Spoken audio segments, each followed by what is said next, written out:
এই বোন, কি হয়েছে? জলদি এদিকে আয়। উফ, পড়ছি তো নাকি? এদিকে আসতে বলেছি তো। উফ, দাঁড়া আসছি। এই দিদিটা না চালিয়ে মারলো একেবারে।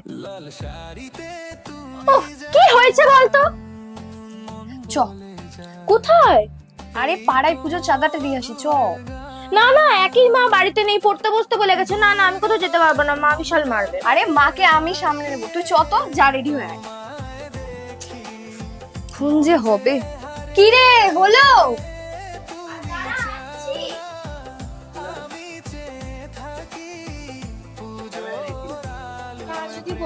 উফ, বললাম তো মাকে আমি সামনে নেবো, চ তো।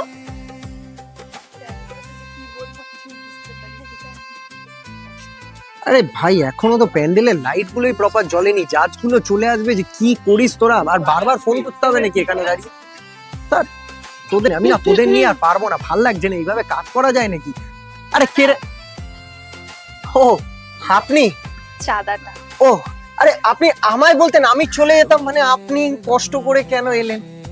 বলছি, আপনি পুজোর ওপেনিং এর দিন আসবেন? হ্যাঁ, মানে খুব বড় করেই প্রোগ্রাম করা আছে, আপনি প্লিজ একবার ওই দিন আসবেন, মানে খুব ভালো হয় আপনি যদি সেদিন আসেন। মানে চেষ্টা করব। এটা কে?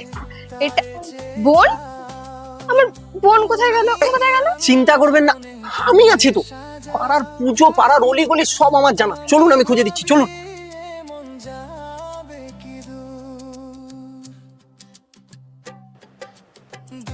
একটু বেশি করে আলু ভরে দাও, আর একটু টকও দাও। আরে টেনশন করবেন না, আমি আছি তো, খুঁজে দেবো আপনার বোনকে।